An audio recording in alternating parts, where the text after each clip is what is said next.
Hello everyone, it's Farket here, and in this video I'm going to cover update 20 for Sons of the Forest. Now, it's been like 8 or 9 months since they updated the game. The amount of content they've updated doesn't reflect that time. They've obviously been on holidays and taking breaks since the launch of the game. Yeah. Now, we'll be adding a little bit of insight from my experience with game development, which I'm going full steam ahead on. I've been spending 12, 16 hours a day, and I've switched from Unity to Unreal, so that's been a big obstacle. Hopefully I'll be able to show some progress soon. But let's get into it. Now, first, they've added 3 new raft structures and extended the bounds of the world to allow more area to use the rafts and such. They've added a small raft, large raft, and houseboat. These are pretty much identical to the ones in the forest, and I mean identical. The controls are a little bit different to the forest. You hold down W to go forward and S to go backwards. And you need to aim at the bottom of the paddle. Instinct kept causing me to aim for the top of the paddle. You can build many structures on top of them as well, just like the forest. If you're familiar with the forest, a lot hasn't changed here. You can even build a fire on it. This is very important for when you're cold, because if you're standing still, you'll take cold damage.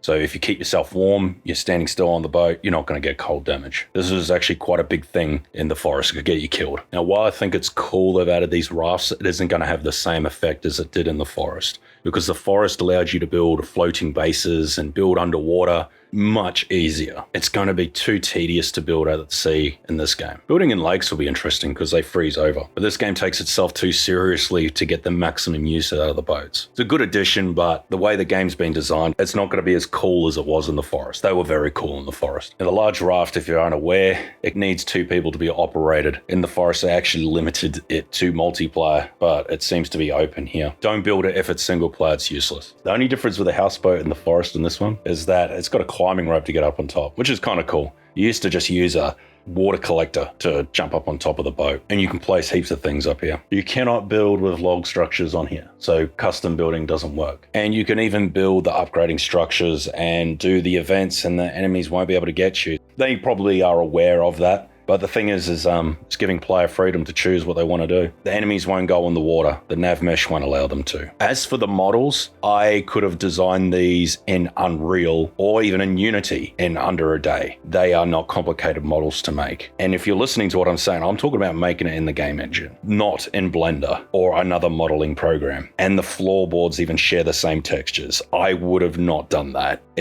Yeah, I'm not sure what's going on who designed these models, but even I could have done a better job. And that's saying something, because I'm very new to this. It is hard for me to be optimistic about this game. It really is. I'm trying really hard, trust me. Also, another problem with these is that the map is just a big mountain that heads down. You can't really use rafts and that in many of the places, except for some of the big lakes and that. But unfortunately, there's no rivers you can take them up, which would have been cool, but it's just the way the map's designed. Next is that there's a new mooring structure. This is similar to how the dock worked in the forest, but this is actually much better because it allows you to moor the structure from many places on the rafts. In the forest, it was pretty limited to what you could do. You had to turn the boat around to moor it. As far as I know, you don't need to moor it. The thing is, you might get collisions with other objects that might fling it into the air, which is pretty hard to do, I think. There's no tides in the game. I did remember reading that they did try it, but it was too annoying. Next is that they've added a Night V or Night 5 and a glider holder structure. These are easy to build, and they hold the Night Vs and gliders. I'm not sure if the Night V and glider meshes are static when they're not in storage.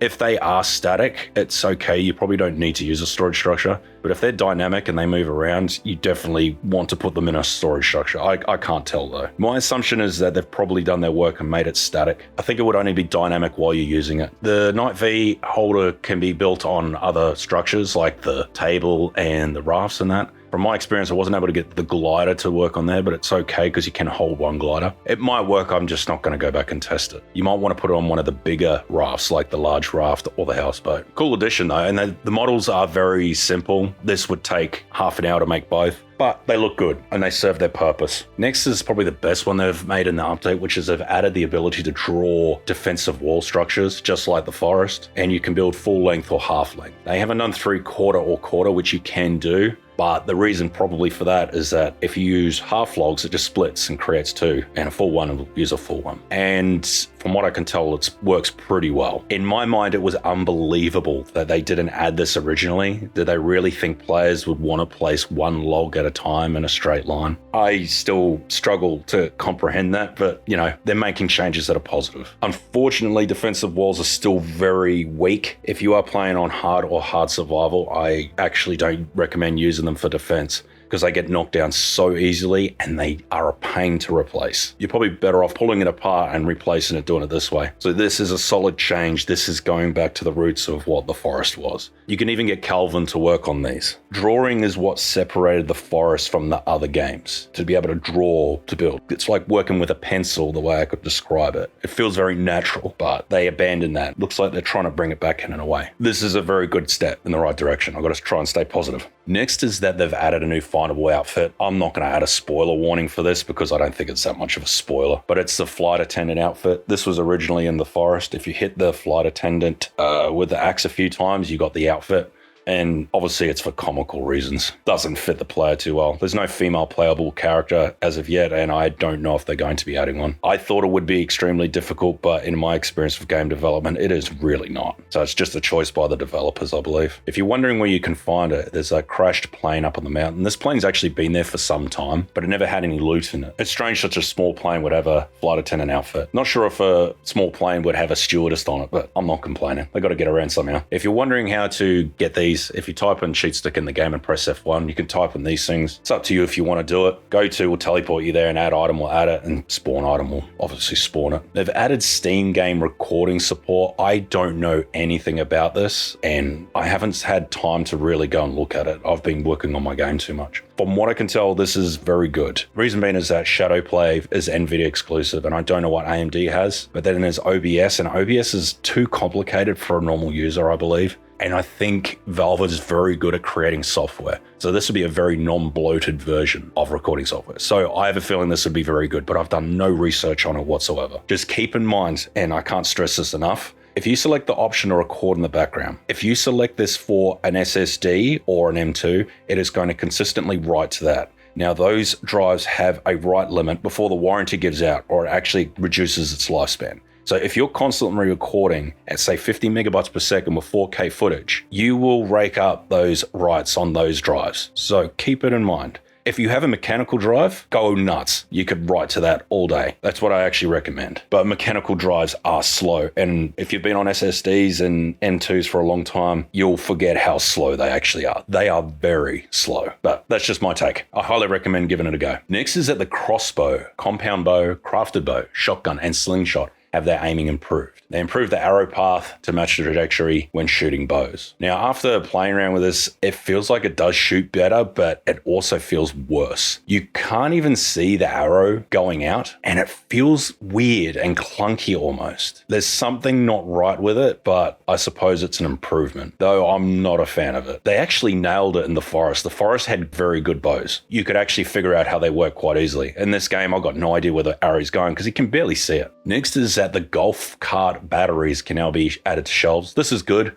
I'm not sure why it took so long for this one to be put in. You used to have to just store them in solar panels, but you still got to store solar panels on the ground anyway, so you're going to be storing them. But, you know, I guess it's progress. Next is that chairs, benches, and couches on the edges of structures must be placed with enough room in the front for the player to stand up on. This kind of makes sense, but still, I got stuck. So, I don't know. The way I would do this, I would implement a non-functional chair, and then players could have them tucked into the table to make it more realistic, rather than have the chair so far out, and then have your functional chairs that have to be extended out. But yes, I got very stuck. You'd have to almost move the structures to get out of the way. So this fix doesn't really work, I don't think. Next is that they fixed the projectile path when using the laser sight on equipped weapons. This works very well on the shotgun, and it's actually quite a lot of fun that it actually works now. You can actually use it to target things, that even at long range of slugs, it's good. However, on the crossbow, it is so... I don't know what to say when it comes to stuff like this.